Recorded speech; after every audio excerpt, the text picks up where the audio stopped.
This is the METS Postcast, your instant game reaction for the New York Mets.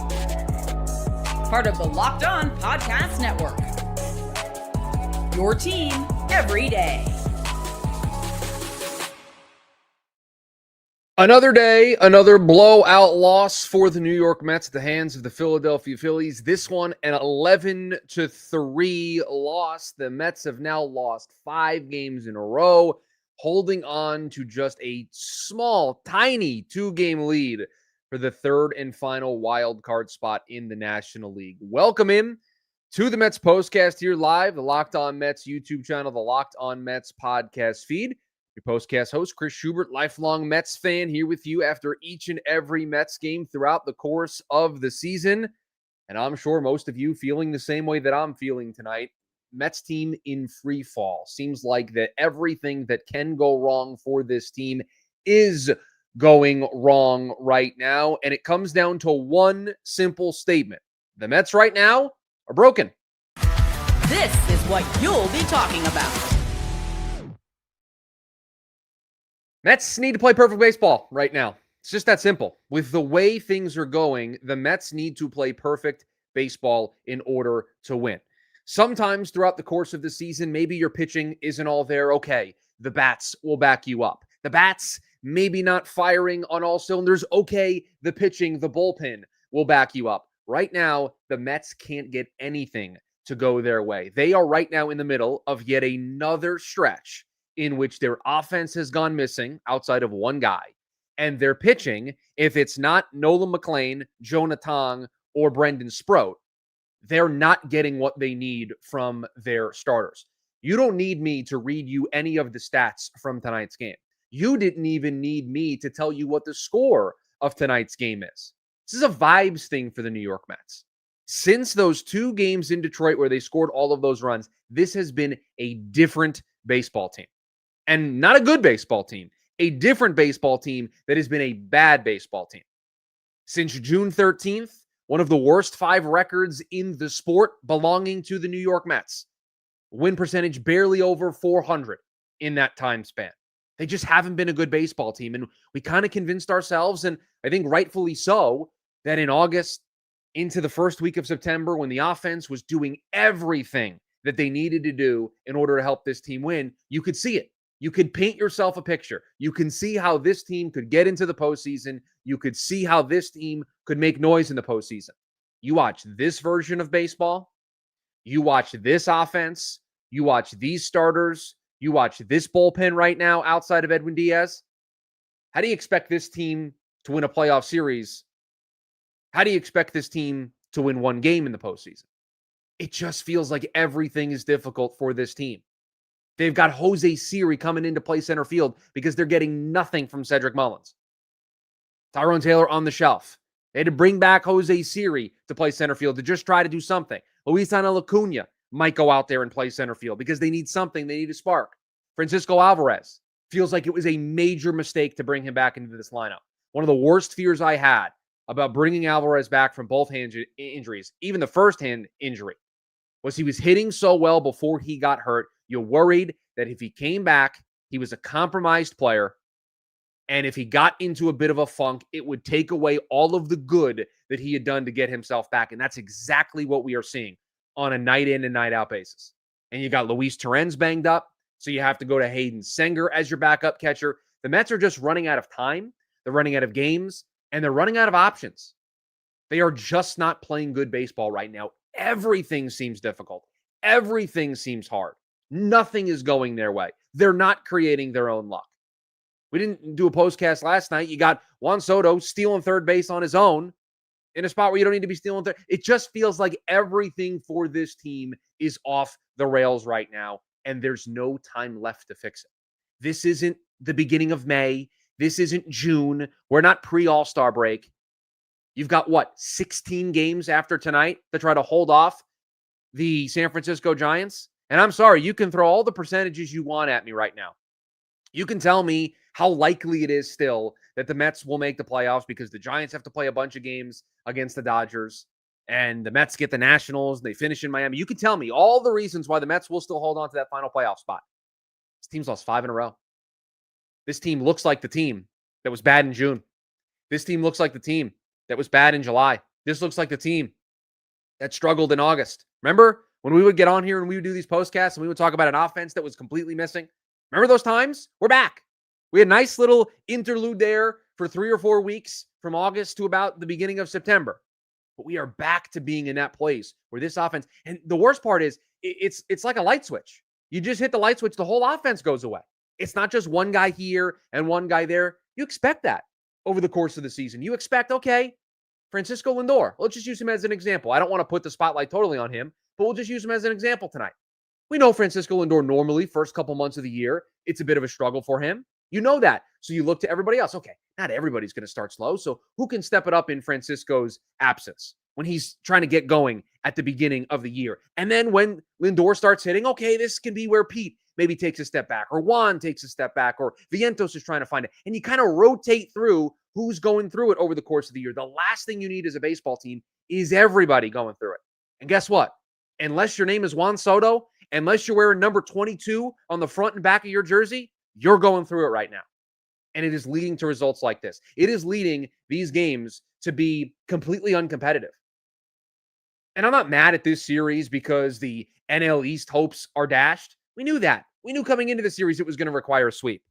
But now you've opened the door. We said it earlier in the week. The door has swung wide open. The Mets now have to scoreboard watch. Luckily, the Giants lost earlier today. But that's not all, because you got to keep tabs on the Reds, who have the tiebreaker on you since they won 4 of 6 of the season series with you. And if you can't win every single night, you're going to be worried that you're going to allow the Cardinals back into this thing, you're going to allow the Giants back into this thing, and you're going to allow the Reds back into this thing. And it's not like you're welcoming in a team over the weekend. By the way, you got one more against Philly. Let's not put the cart in front of the horse here. But you got one more against Philly here coming up this week, coming up tomorrow. And then you have a 3-game series over the weekend against Texas, who I don't know if you've been keeping tabs, only 2 games back of the Astros in the AL West, and 1 game back of the Mariners for the 3rd and final wildcard spot. They have everything to play for. They've won 4 in a row. They're 7-3 in their last 10. Mets have lost 5 in a row. They're 3-7 in their last 10. The season is in free fall. Season is in free fall right now, and the Mets don't seem to have anybody. Not even Juan Soto's great night tonight, going 3 for 4, hitting a home run. Not even that can get this Mets team back on track. Got to talk about Clay Holmes. It is officially time for this team to make a move to change where Clay Holmes is pitching. We'll get to that. Your thoughts always welcomed here as well on the Mets Postcast. The stuff to keep an eye on, and we'll get you ready for tomorrow's contest, the finale, thankfully, of this series with Philadelphia. NFL season is here. FanDuel making sure you're ready for kickoff with a can't-miss offer. New customers right now over at FanDuel, you can bet just $5. And if your bet wins, get this, $300 in bonus bets to use across the app. FanDuel, I love to use it because it fits however you want to bet. Player props, I love those. How about us building a same-game parlay? Those are pretty interesting. Or even you want to jump in live as the action unfolds. Makes every game more exciting, whether you're watching your team or just keeping an eye on your fantasy lineup. Quick, easy, and the best way to add a little more to Sundays. So, are you ready to play? Download the FanDuel app now by visiting FanDuel.com to get started. That's FanDuel.com to place your first $5 bet. You've probably seen a million ads about hair growth products and thought, sure, like that actually works. There are so many products out there, and it's hard to know which ones are actually going to do anything. That's why you should give Nutrafol a closer look. Nutrafol, the #1 dermatologist-recommended hair growth supplemental brand, trusted by over 1.5 million people. And this isn't just hype. This is a supplement clinically tested that targets the root cause of thinning and shedding with a proactive approach. See thicker, stronger hair with less shedding in just 3 to 6 months with Nutrafol. For a limited time, Nutrafol is offering Locked On MLB listeners $10 off your first month subscription and free shipping when you go to Nutrafol.com and enter the promo code LOCKEDONMLB. That's Nutrafol.com, promo code LOCKEDONMLB. There's nothing like catching a baseball game live, the energy, crowd, chance to see your team in person. Maybe this should be more of a football read here. I don't know how many of us want to go see the Mets right now. Maybe you want to see the Jets and the Giants in action. Actually getting those tickets, that's the tough part. Queues, login screens, surprise fees, takes all the fun out of it. That's why I use Game Time, the app that gives advantage back to the fans. Game Time, fast, easy, backed by the Game Time guarantee. You're always going to get 100% authentic tickets delivered on time and at the best price. Plus, all the fees are included. You're not going to be surprised at the checkout with some fee that you didn't know existed. The price you see is the price you pay. My favorite feature of the app, not just that I see the fees when I'm picking the seats, but I love the seat view. I love knowing the exact view from my seat before buying the tickets. I'll know, am I going to be obstructed by something, or am I going to have a clear view of what I am going to see? How about the zone deals? You pick the section, Game Time picks the seats, and you save big. Faster, cheaper, and less stressful than any other way that I've bought tickets. Download the Game Time app, create an account, and use the code LOCKEDONMLB for $20 off your first purchase. Terms apply. Again, that's promo code LOCKEDONMLB for $20 off. Swipe, tap, ticket, go. Download Game Time today. Back here on the Mets Postcast, live on the Locked On Mets YouTube channel. You can listen to us in the Locked On Mets podcast feed. Chris Schubert back with you here, recapping yet another blowout loss at the hands of the Philadelphia Phillies. This one, the 11-3 variety. And I'm sure you could tell in the open, I'm starting to get a little frustrated. I think I've attempted at times this year to be extremely positive, even when things weren't going the Mets' way. But it just feels like this team is playing their worst brand of baseball at the absolute worst time. And you just worry that they are running out of opportunities. After tonight, there's 16 games left on the schedule for this team. It's not going to get any easier. If you continue to give up ground, if you continue to allow the Giants, the Cardinals, or the D-backs, somebody mentioned, make sure I don't forget about them. They're only 3.5 games back. The Cardinals, you allow all these teams to still hang around, where one series that goes their way and one series that doesn't go your way, and they are right back in it, and they're neck and neck, and perhaps they're in front of you. It just feels like this team is putting so much pressure on themselves, and it doesn't feel like they can get themselves out of it. Clay Holmes, the starter tonight, and I thought he did well in the first inning to work out of that jam and for only it to be 2-0, and I was hoping that the bats would support that effort, that they would say, hey, you picked us up here. You didn't allow that inning to get out of hand. It's only 2-0. We're going to support you. We're going to get those runs back. We're going to be the offense that we have been for the last month or so. Didn't have it. Holmes only got through 4 innings, allowed the 4 runs. And let's face it, let's be honest. We got 16 games to go. Try and hold on to a playoff spot. The Mets need to do everything in their power to make the postseason.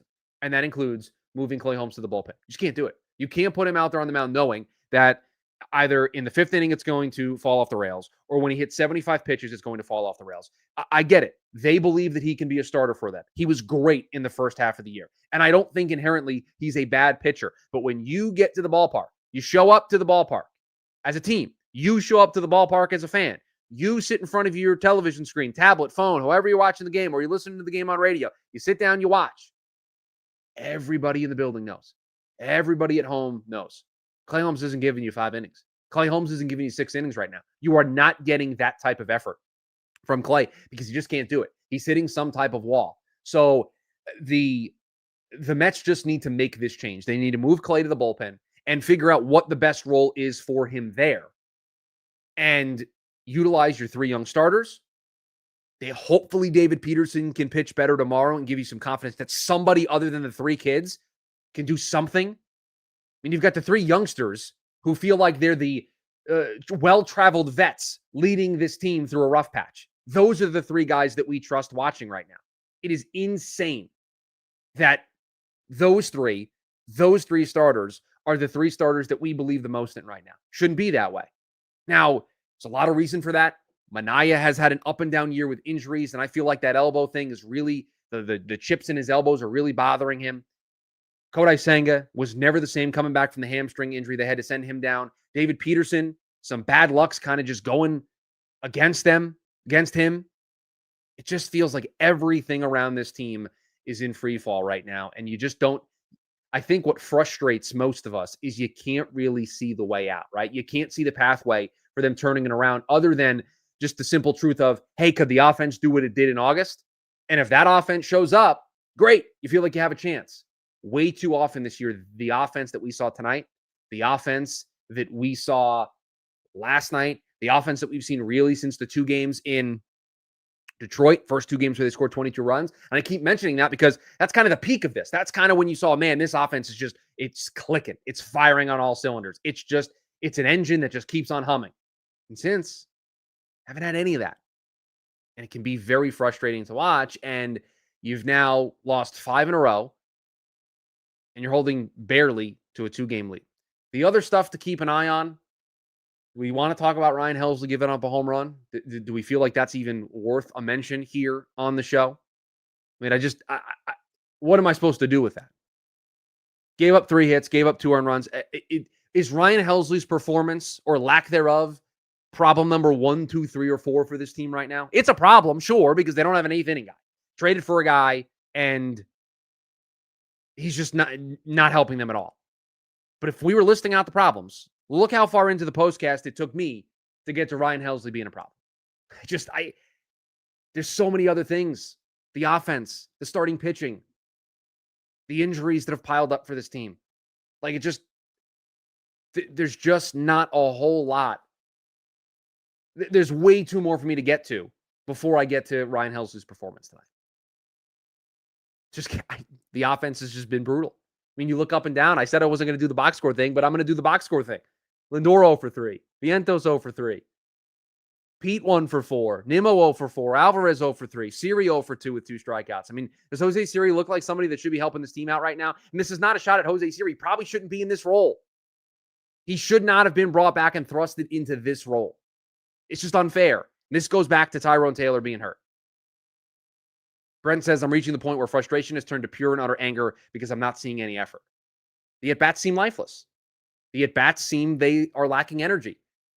It just seems like the moment this team goes down right now, they just kind of fold. Stephen wonders, should we start looking towards 2026 or are we still trying to salvage 2025? Until the Mets have an E next to their name, you know, and you've seen it, how good this team can be when everything's clicking, right? You know how fun it is. We've had plenty of postcasts talking about the offense being great, the young starting pitching being good, and the Mets winning baseball games. So you know it's in there. It's not like it would come out of nowhere. It would be out of the blue for them to do this. So until they have the E next to their name and they're eliminated, I think it's fair to continue to watch and hope that they can turn things around. But, I mean, you can't expect this team to do much when they get to October, if they get to October. And it is a really big if right now. Because this style of ball, the way they're playing right now, they will miss the playoffs if they play this way. If they continue to play like this, they will miss the postseason. That's just where it is. And unfortunately, there's not like, if just do this, put this guy in the lineup, move this part of the lineup around, put Jose Siri further up, or move Vientos down, or put Pete in the 2 spot, or just think of the wildest things you could think of to do to this lineup. Any of that stuff doesn't really fix the problem. It's everybody. So what you have to do is you have to turn on the game, and you have to hope that the team we saw in August offensively shows up. And you have to hope that when it's not the 3 youngsters starting, that any of the other pitchers can give you a quality effort. And so that role gets passed to David Peterson tomorrow in the finale of this series. I don't know what else to say. I'm running out of things to say about this team because it felt like with the offensive month that they had in August that they had put something like this in the rearview mirror, that they had put this brand of play, this type of ugly play for these types of long stretches. I mean, we're talking 5 games at this point. That's a long enough stretch for it to be a major problem. And they have not put it in the rearview mirror. And instead, they've invited they've rolled out the red carpet and they've invited the entire National League to say, hey, you want the 3rd playoff spot? Because we don't. We don't want the 3rd playoff spot. Do you want it? Here you go. It's yours. That's the way they're playing right now. They're playing like a team that doesn't want that 3rd playoff spot. It's insane to say, but they're playing like a team that doesn't want that 3rd playoff spot. That's going to do it for us here on the Mets Postcast. If you are new, hit that subscribe button, turn on the notification bell so you are notified when we go live here after the Mets get done. One more here in this series before they return home to take on Texas for 3 starting on Friday night. The Mets just have to find a way. They have to find a way to make the postseason. They have to find a way to play the baseball we know this team can play because they're running out of time. More days like this, they play like this 2 of the next 4 days, it is going to be a very rough last 2 weeks of this season. Until then, have a good one, Mets fans.